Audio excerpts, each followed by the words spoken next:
마귀가 또 그를 데리고 지극히 높은 산으로 가서 천하만국과 그 영광을 보여 이르되 만일 내게 엎드려 경배하면 이 모든 것을 내게 주리라.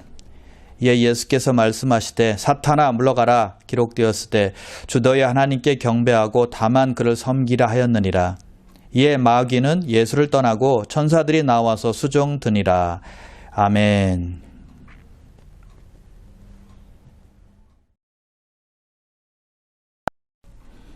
오늘은 마귀의 세 번째 시험입니다.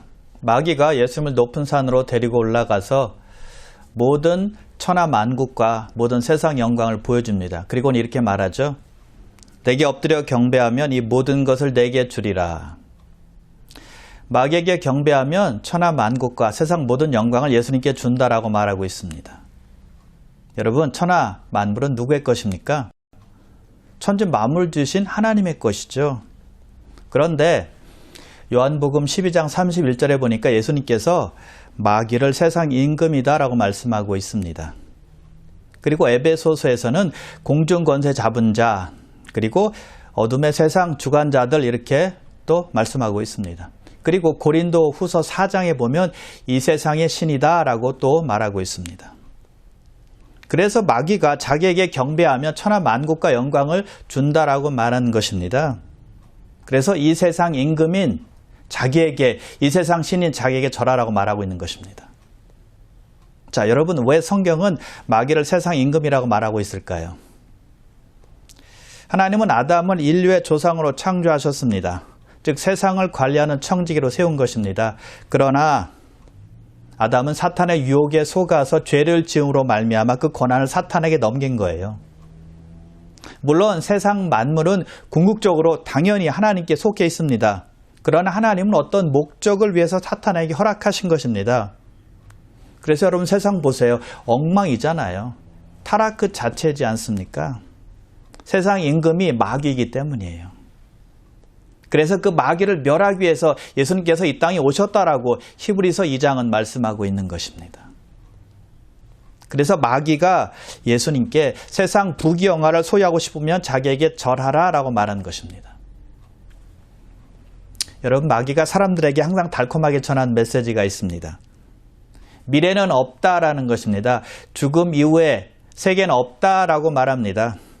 이 세상 끝나면 다 끝나는 것이다 라고 우리에게 말하는 것입니다. 그러므로 이 좋은 세상에서 잘 먹고 잘 살아라 라고 말합니다. 좋은 것을 마음껏 누리고 살아라 라고 속삭인다는 것이죠. 죽으면 다 끝나는 것이니까 이 세상에 있을 때 마음껏 즐기고 살라라고 말하는 겁니다. 마귀는요, 처음부터 끝까지 이 세상 삶만을 주장하는 것입니다. 그래서 마귀의 유혹처럼 달콤한 것은 없다는 겁니다. 보기에는 정말 화려하죠. 보기에는 정말 예쁘고 아름답죠. 그럴듯합니다. 그러나 사막의 신기루와 같다는 것입니다. 사막의 신기루는 사막의 대기가 뜨거운 열로 인해서 뜨거운 열을 받으면 빛이 굴절해서 생기는 현상입니다. 실제로는 없는데 있는 것처럼 보이는 것입니다. 허상입니다. 그래서 신기루를 쫓는 사람들은 모두 사막의 샘에다가 다 죽는 거예요. 사탄 마귀가 주는 영광이 바로 그러하다는 것입니다. 잠시 잠깐 만족을 주는 것 같지만 신기루에 불과하기 때문에 결국에는 망하게 하는 것입니다. 그러므로 여러분, 우리가 붙들어야 할 것은 모든 권세와 모든 영광의 주인이신 하나님임을 다시 한번 믿으시기를 주님의 이름으로 축복합니다. 자, 마귀가 예수님을 어떻게 유혹했죠? 예수님을 높은 산으로 데리고 올라가서 천하 만국과 그 영광을 보여줬다고 했습니다. 예수님의 눈에 모든 영광을 보여준 겁니다. 여러분, 죄를 짓게 하는 가장 효과적인 접근 방법 중에 하나는 눈을 통해서입니다. 마귀가 그것을 잘 이용하고 있는 것이죠.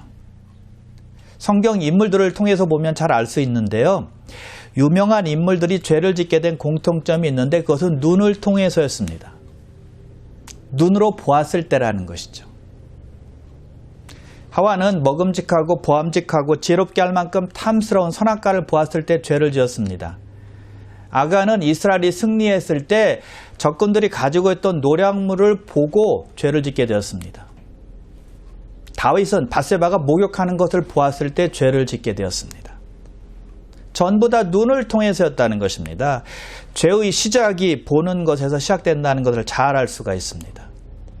그래서 여러분, 눈을 지키는 것이 얼마나 중요한지 몰라요. 눈은 보기 위해서 있는 것이지만 아무거나 보기 위해서는 경건한 삶, 거룩한 삶을 살 수가 없다는 것입니다. 마귀는 눈을 통해서 우리를 죄에 빠지게 한다는 것 결코 잊어서는 안 된다는 거예요. 보는 것을 조심해야만 합니다. 우리의 눈을 지켜야 된다는 것이죠. 눈이 좋은 것을 볼 때는 보배가 되지만 나쁜 것을 볼 때는 우리를 죄악에 빠지게 하는 통로가 된다는 것이죠. 자, 마귀는 예수님께 세상 만국과 또 그 영광을 다 보여주었습니다. 자, 산 위에 올라가면 천하 만국을 다 볼 수 있을까요? 세상 모든 영광을 다 볼 수 있을까요? 아무리 높은 산이라 할지라도 그것은 불가능하죠. 일부만 볼 수 있는 것입니다. 눈으로 볼 수 있을 만큼만 볼 수 있는 것이죠. 그런데 성경은 마귀가 예수님께 다 보여주었다라고 말씀하고 있습니다. 한눈에 모든 것을 영화 필름처럼 예수님께 보여주었는지 아니면 환상을 보여주었는지 아니면 다른 방법을 사용했는지 모르겠지만 다 보여준 겁니다. 마귀는 하나님처럼 그런 강력한 능력을 가진 자는 아니지만 인간이 지니지 못하는 능력을 가지고 있다는 것입니다. 그래서 우리의 눈을 속이기 위한 능력을 가지고 있다는 거예요. 그러나 하나님의 말씀 안에 거하는 사람들은 사탄의 꾀임에 빠지지 않게 될 것입니다. 예수님께서 속지 않고 승리하신 것처럼 우리도 승리하게 될 것입니다. 아멘. 같은 내용이 있는 누가복음 4장에 보면 이렇게 말씀하고 있습니다. 마귀가 또 예수를 이끌고 올라가서 순식간에 천하 만국을 보이며, 마귀가 예수님께 천하 만국과 영광을 보여줬는데 순식간에 보여주었다라고 말씀하고 있습니다. 길게 보이지 않고 짧게 보여주었다는 거예요. 여러분, 마귀는 그렇게 우리를 순간적으로 유혹한다는 겁니다. 우리를 유혹하는데 그리 많은 시간이 걸리지 않는다는 겁니다.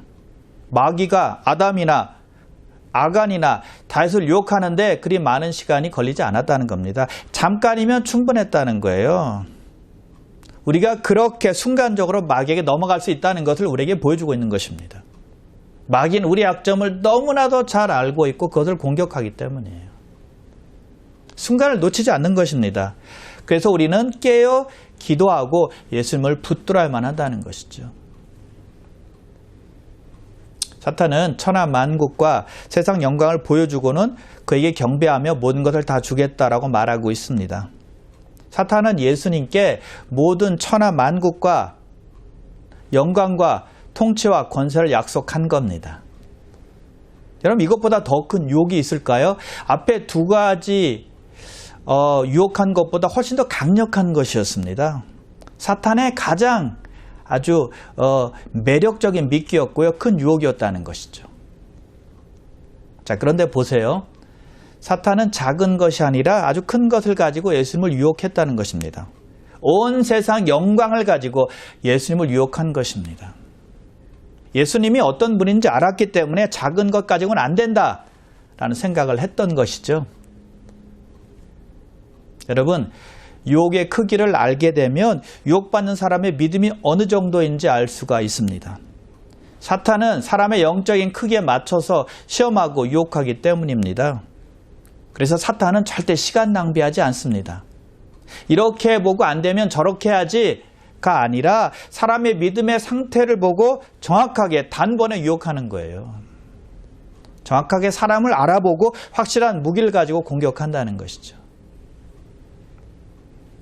우리에게는 예수님께 공격했던 것처럼 핵무기 같은 거대한 미끼를 사용해서 유혹하지 않아도 됩니다. 작은 미끼로도 충분하거든요. 에서 보세요. 팥죽 한 그릇에 넘어갔습니다. 아간 보세요. 옷과 은과 금에 넘어갔습니다. 가룟 유다 보세요. 은 30에 넘어간 겁니다.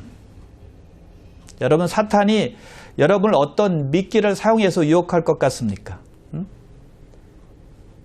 사탄은 우리의 영적 크기에 맞춰서 유혹할 겁니다. 쉽게 말하면 영적으로 약한 부분을 찾아서 공격하는 거예요. 돈에 약하면 돈으로, 명예에 약하면 명예로, 이성에 약하면 이성으로 약한 접을 붙잡아서 공격하는 것입니다.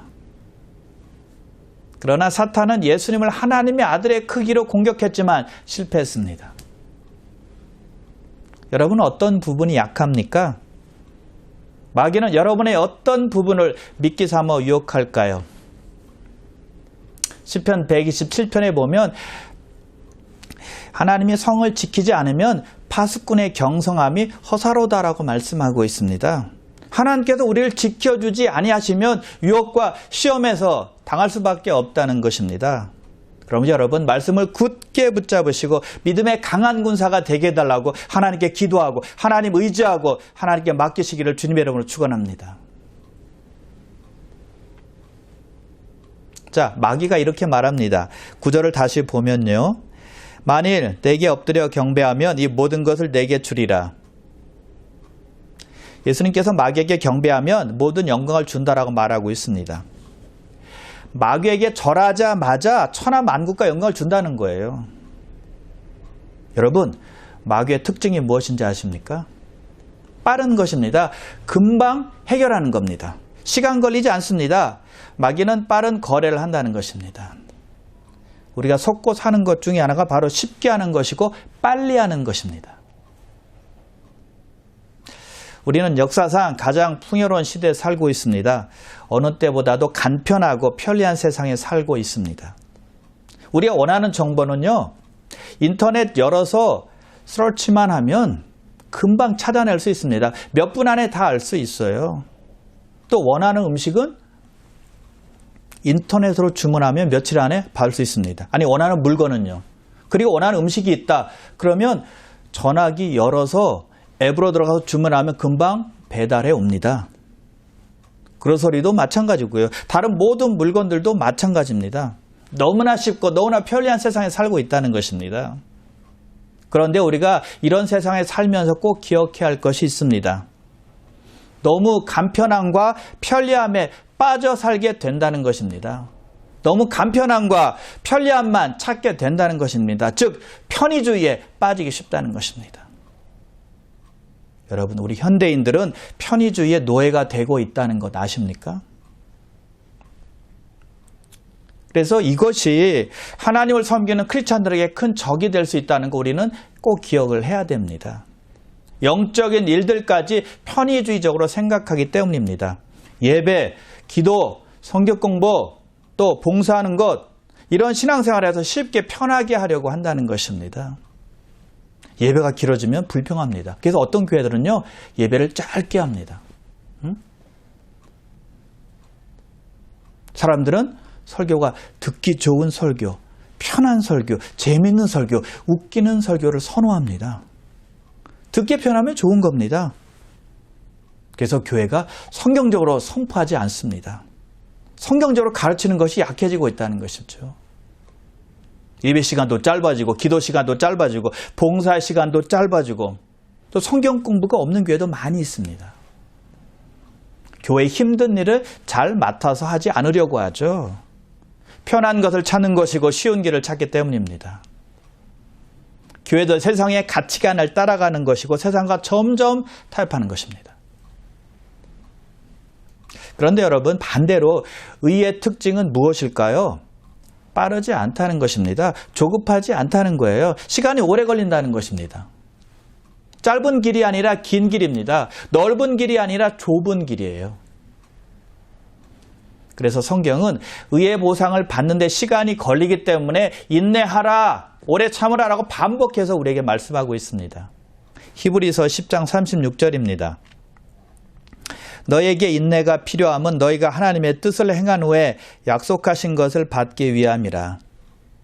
우리가 하나님의 뜻을 행한 후에 약속하신 것을 받기 위해서는 인내가 필요하다는 것입니다. 약속하신 것을 금방 주신다면 우리에게 인내가 필요하겠습니까? 우리에게 오래 참는 것이 필요하겠습니까? 필요 없다는 것이죠. 그러나 사탄은 지름길이 있다라고 말합니다. 지금 그것을 가질 수 있다라고 속삭이는 것입니다. 왜 기다리냐라고 반문합니다. 그래서 예수님께 나중에 하나님 나라에서 영광 받을 생각하지 말고 지금 당장 세상 영광을 가져라라고 말하는 것이죠. 마귀는 어떤 수단과 방법을 써서라도 빨리 성공하라는 것입니다. 금방 이루라는 거예요. 학생들은 공부 열심히 하지 말고 컨닝해서 좋은 성적을 내고 복권이나 도박을 해서 일확천금을 노리고 열심히 일해서 돈을 모으려면 시간이 오래 걸리니까 좀 거짓말도 하고 속이기도 해서 돈을 모으라고 말하는 것입니다. 그렇게 부추기는 것입니다. 짧은 길, 지름길을 택하라는 것이죠. 그런데 여러분, 신앙생활에는 지름길이 없다는 것입니다. 짧은 길이 없어요. 있다고 한다면 마귀가 주는 생각입니다. 거짓말하고 속이는 것이죠. 마귀가 주는 지름길은 우리를 속이고 또 넘어뜨리는 길이라는 것입니다. 패배와 공허함만 남게 하는 것이죠. 물론 세상에서 살아갈 때 빨리 가는 길도 필요할 때가 있을 것입니다. 쉬운 길도 필요합니다. 그러나 영적인 세계에서는 그런 길은 결코 없습니다. 천국 가는 길은 오직 한 길입니다. 하나님의 아들 만왕의 왕 예수 그리스도께서 걸어가신 길, 십자가의 길, 좁은 길, 협착한 길입니다. 다른 길은 없습니다. 예수님께서 말씀하십니다. 내가 길이요 진리요 생명이니 나로 말미암지 않고는 아버지께로 올 자가 없느니라. 이 세상의 많은 사람들은 오늘도 부귀영화를 누리기 위해서, 권세를 얻기 위해서 마귀가 열어놓은 넓은 길, 쉬운 길, 편한 길, 빠른 길을 향해서 달려가고 있다는 것입니다. 그런데 그 길은 넓게, 편하게, 좋은 길로 보일지 모르겠지만 결국에는 멸망으로 향하는 지름길밖에 안 된다는 것, 꼭 우리가 다시 한번 기억해야 할 것입니다. 마귀는 예수님께 자기에게 절하면 모든 만국과 영광을 주겠다라고 말을 합니다. 그 말은요, 십자가 같은 어려운 길은 걷지 말라는 것입니다. 달콤한 말인데 엄청난 함정이 숨어 있는 것이죠. 고난 없이 영광을 얻고 희생 없이 권세를 차지하라는 것입니다. 사탄의 아주 매력적인 제안입니다. 고난 없이, 고통 없이, 희생 없이 영광과 권세를 차지하라는 거예요. 여러분 아십니까? 우리 삶에서 보면 꼭 고난이 필요할 때 그 고난을 통과하면 나중에 좋은 것을 보게 된다는 것입니다. 그런데 꼭 고난이 필요한데 그 고난을 피하면, 스킵하면 나중에 더 큰 고난을 당하게 된다는 것이죠. 우리가 어떤 물건이 굉장히 싸서 그 물건을 구입하려고 합니다. 그런데 자세히 알아보니까 그 속에는 히든 차지가 있습니다. 숨겨진 비용이 더 많이 들어있는 것을 발견할 때가 있죠. 마귀가 예수님을 그렇게 속이고 있는 것입니다. 가격의 일부만을 광고하는 것입니다. 그게 전부라고 말합니다. 자기의 제안을 받아들이면 횡재하는 것이다 라고 속이는 것이죠.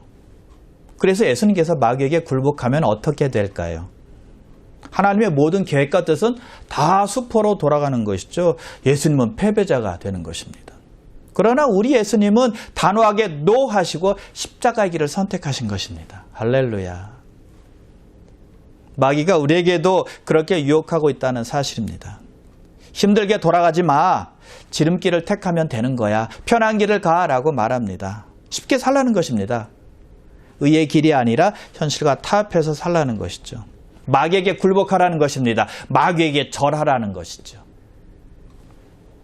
그럼 여러분, 사탄 마귀의 유혹을 단호하게 물리치시고 하나님만 경배하며 좁은 길이지만 그 길을 묵묵히 걸어가는 여러분 되시기를 주님의 이름으로 축원합니다.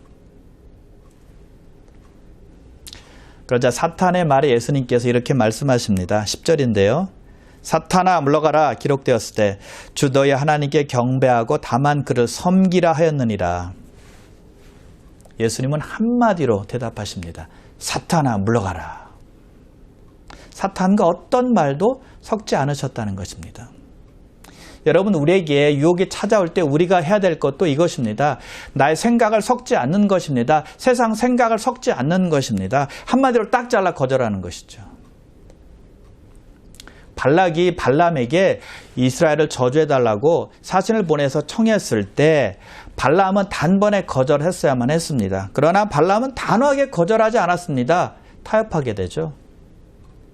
그래서 이스라엘을 저주도 못했고 시팀에 있을 때 이스라엘 백성들 남자들이 음행하도록 한 것이 발람 아니었습니까?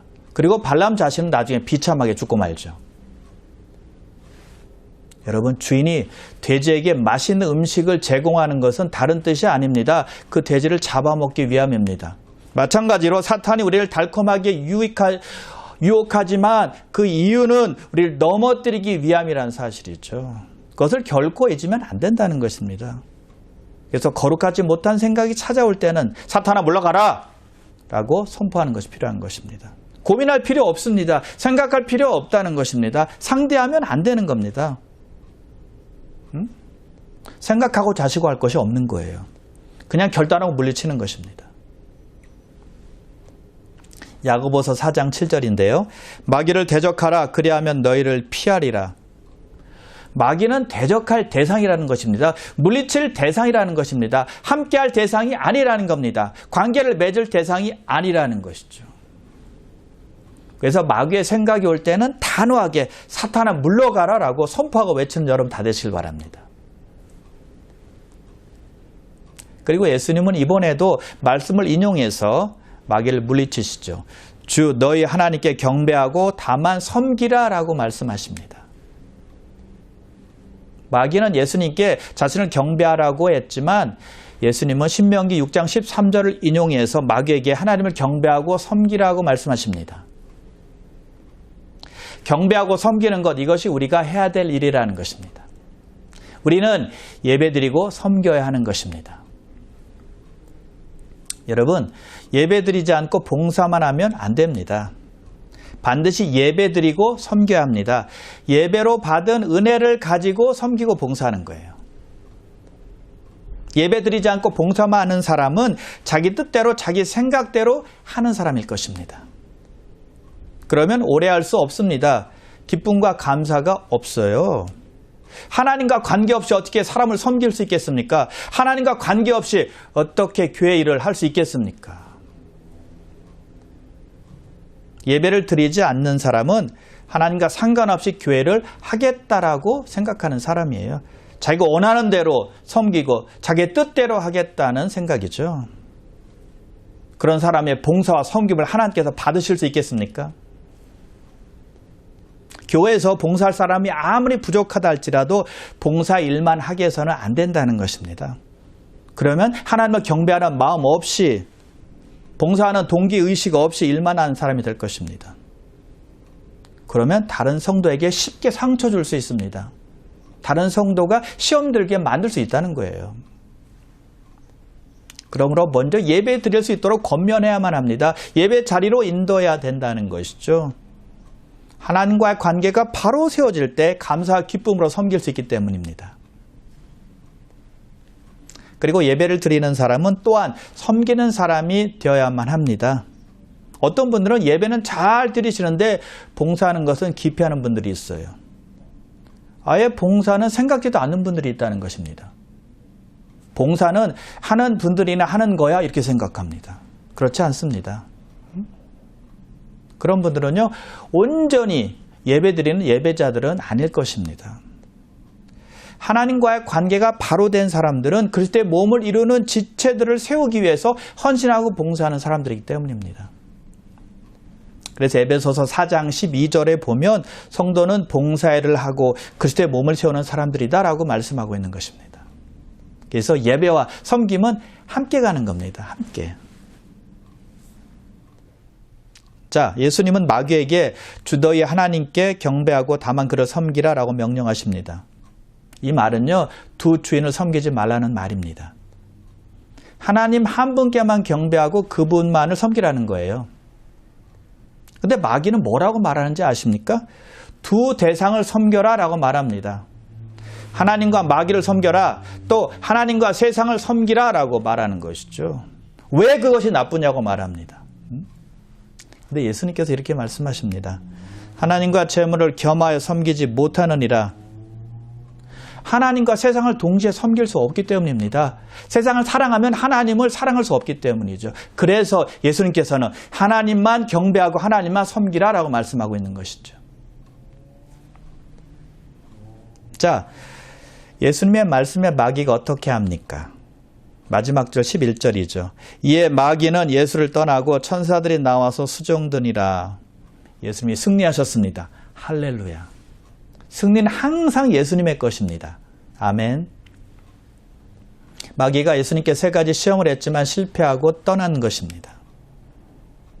시험이 올 때 이길 수 있는 길은 말씀입니다. 이것은 아무리 강조해도 지나치지 않습니다. 말씀 읽고 말씀 묵상하고 또 말씀에 순종해서 사는 것입니다. 믿음은 들음에서 나고 들음은 그리스도의 말씀으로 말미암기 때문입니다. 성령의 검이 말씀이기 때문이에요. 성경 통독 스케줄을 짜서 말씀을 꾸준히 읽으십시오. 그리고 읽은 말씀을 묵상하십시오. 그리고 순종하십시오. 그러면 마귀의 유혹을 능히 이기시고 승리하는 기쁨을 누리게 될 것입니다. 그리고 성경은 이렇게 말씀합니다. 11절 끝부분인데요. 천사들이 나와서 수종드니라. 마귀가 떠나자 천사들이 와서 예수님을 수종들었다라고 말씀하고 있습니다. 자, 여러분, 마귀가 떠났을 때만 천사들이 나와서 예수님께 순종했을까요? 예수님을 수종들었을까요? 마가복음 1장 13절인데요. 광야에서 40일을 계시면서 사탄에게 시험을 받으시며 들짐승과 함께 계시니 천사들이 수종들더라. 천사들이 언제 수종들었다고요? 마귀가 떠난 후에만 천사들이 예수님을 수종든 것이 아니라 예수님께서 40일 동안 시험 받으실 때 천사들이 예수님을 수종들었다라고 성경은 말씀하고 있는 것입니다. 마귀에게 승리했을 때뿐만이 아니라 힘든 시험 기간에도 천사가 예수님과 함께 있었다는 것입니다. 하나님은 예수님을 홀로 사탄과 싸우게 하시지 않는다는 것입니다. 천사들 보내서 시험 끝날 때까지 돕게 하시고 시험에서 승리하자 또 수종들게 하는 것입니다. 마찬가지입니다. 하나님은 그의 백성들이 시험 당할 때 혼자 있게 하지 아니하십니다. 돕는 자를 보내서 사탄과 싸움에서 승리할 수 있도록 돕게 하시는 것입니다. 여러분, 겟세마네 동산에서 예수님께서 피와 땀을 흘리며 사투하실 때 혼자였을까요? 누가복음 22장에서 증거하고 있는데요. 이렇게 말합니다. 22장 43절인데요. 사자가 하늘로부터 예수께 나타나 힘을 더하더라. 하나님께서 천사들을 보내셔서 예수님을 도운 것입니다. 혼자가 아니었다는 거예요. 무슨 뜻입니까? 우리 하나님은 당신의 백성들이 사탄과 맞서서 싸울 때, 유혹을 받을 때, 시험 받을 때 홀로 내버려 두는 분이 아니라는 것입니다. 얼마나 위로가 되고 얼마나 격려가 되는 말씀입니까? 히브리서 1장에 보니까 하나님께서는 예수님뿐만이 아니라 우리 성도들을 섬기도록 천사들을 보낸다라고 말씀하고 있습니다. 그럼 여러분, 마귀의 시험 때문에 오는 고난, 어려움, 괴로움이 있을 때 너무 낙심하지 마십시오. 너무 상심하지 마십시오. 더욱 힘을 내고 더욱 용기를 가지시길 바랍니다. 왜냐하면 그때 하나님께서는 우리와 함께 하시기 때문입니다. 성령께서 인도하시기 때문입니다. 그리고 천사들 통해서 돕게 하시기 때문입니다. 사탄은 세상 부귀영화를 주겠다고 하면서 달콤하게 예수님을 유혹했습니다. 궁극적으로는 메시아의 길, 십자가의 길을 방해하려고 한 것입니다. 그러나 예수님은 말씀으로 사탄의 유혹과 시험을 물리치셨습니다. 완전히 승리하신 것입니다.